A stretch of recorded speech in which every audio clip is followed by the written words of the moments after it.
your forecast first. Sponsored by Matex Heating, Cooling, and Plumbing. All right, all is calm and nice out there. That is a live view from our roofing dog at Forwarding American camera over Springfield. You can see the Capitol there. A little chilly as those temperatures continue to drop off again. We've got clear skies across the area, as you can see here. And we've got temperatures that are running already back down again into the mid-30s throughout the region. So 34 degrees in Champaign, and you can see 33 in Effingham. As we go throughout the rest of tonight, you're going to see that these temperatures will continue to drop. We're down into the 20s again by tomorrow morning. Okay, coming back at you here in a little bit with a look at that 7-day that is looking pretty nice. We'll show you when the warmest days are for the weekend when we come back. WCIA 3 News starts right now. Now on WCIA 3 News. Restaurants and bars aren't supposed to be letting people eat and drink inside. I'll tell you what happens when those rules aren't being enforced.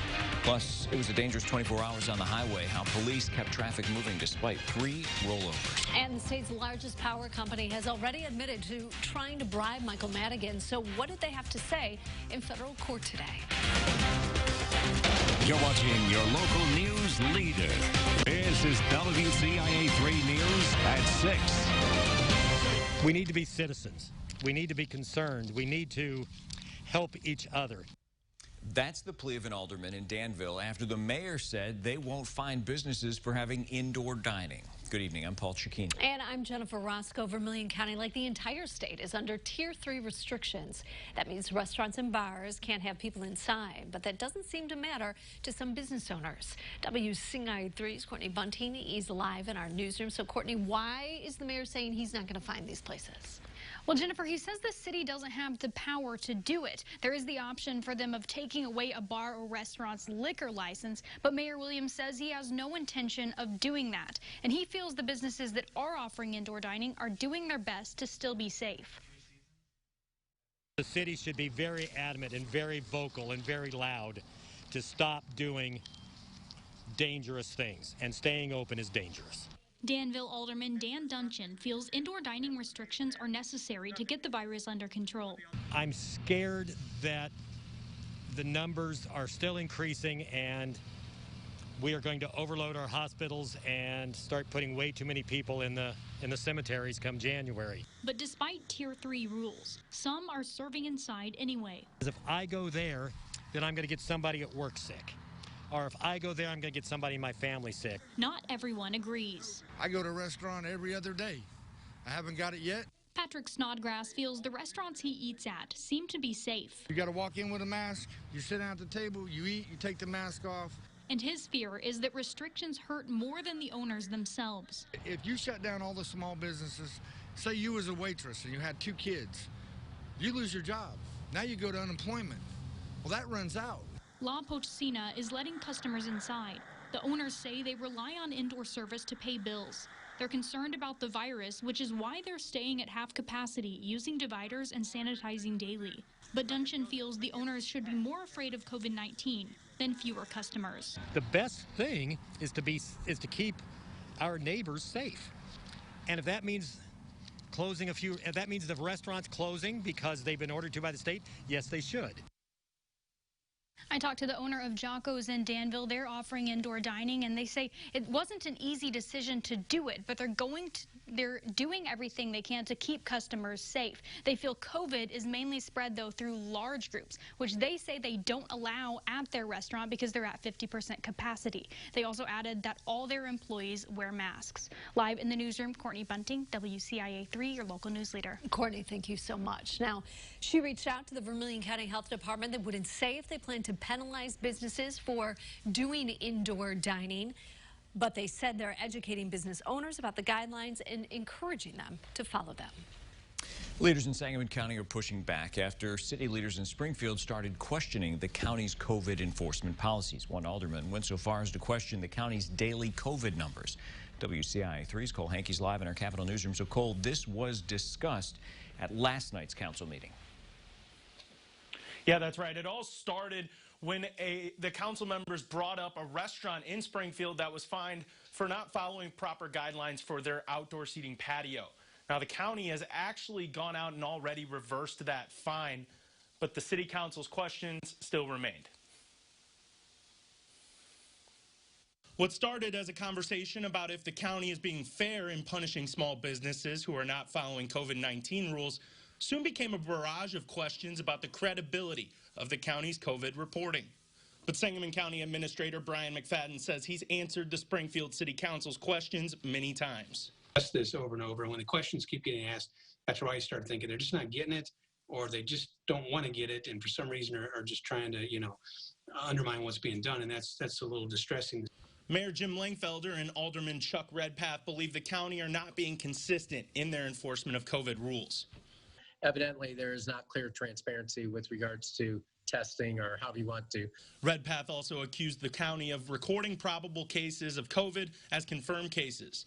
During the meeting, Langfelder says he wasn't sure if that was accurate. Wednesday, he says he believes the county is accurately reporting the number of people in the county that are hospitalized, but would like to see a clearer picture of how testing data is accumulated.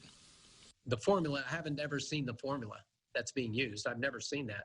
So I can't say for certain that they're reporting it accurately. For McFadden, the questions brought up in the early December city council meeting reminded him of questions from earlier in the pandemic.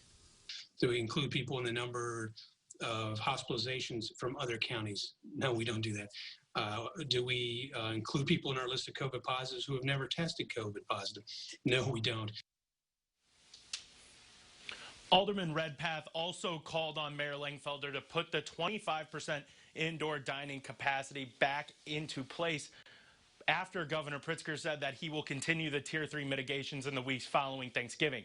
Mayor Langfelder, though, said that he plans to follow the governor's lead and make sure an outbreak isn't coming after Thanksgiving before he makes that change. Paul? All right, Cole, thanks for that update. Now, back to the statewide numbers, or look at them rather. The state 7-day positivity rate, 12.5%. There are 9,700 plus new infections in just the last 24 hours, 748,600 plus infections since the pandemic began in Illinois. 238 deaths were reported, the most in a 24-hour period in Illinois since the pandemic began. IDPH said today some of the data reported was delayed from the weekend. Illinois has lost more than 12,600 people to COVID-related deaths. More than 5,700 people were in the hospital as of last night. Over 700 are getting breathing help from a ventilator. Nearly 1,200 people across the state are in intensive care battling COVID-19. Hospital administrators across central Illinois are worried tonight, saying if things get worse and surges continue, people may not receive care when they need it. Right now, 53 people in the Peoria area are battling the virus in the ICU. In McLean County, public health officials say their hospitals are nearly at capacity. 96% of ICU beds are filled. COVID is just one illness patients receive intensive care treatment for on a daily basis. Unity Point Health administrators say if cases continue to climb, staffing counts, not bed counts, become an issue. And as the number of positive in the community increases, the likelihood that our clinicians and nurses also get COVID and cannot work increases. 25 people are hospitalized in Champaign County. Doctors continue to remind everyone of the 3 W's in an effort to keep numbers down. Wash hands, watch your distance, and wear a mask. Rescuers are on the scene of a crash in Champaign County. It's in Stanton Township, just north of St. Joseph. WCIA 3's Jamie Mays is live at the scene. Jamie, what can you tell us right now? Jennifer, we were able to get a lot closer to that accident, and you can see behind me there was a car that was out here. It has since been towed away. There's a truck over there in the ditch. Investigators tell me that truck was involved in this accident. The passenger side on that car, we saw it as it was being towed away, was completely crushed. We were told that one person was hurt. We could see investigators working around that truck, between the truck and the car. Traffic is still being diverted here on Route 2200. We'll keep you updated with more information as it becomes available. Live in Stanton Township, Jamie Mays, WCIA 3, your local news leader. All right, Jamie, thank you. The Sangamon County coroner confirmed the cause of death for 13-year-old Janaria Scott. She was pulled from a house fire on Sunday in Decatur. She died at St. John's Hospital in Springfield from smoke inhalation. The cause of the fire is still under investigation. The charges include bribery bribery and conspiracy, what a longtime confidant of Speaker Madigan said in court today. And also tonight. A lot of times it's driver fatigue, driver illness.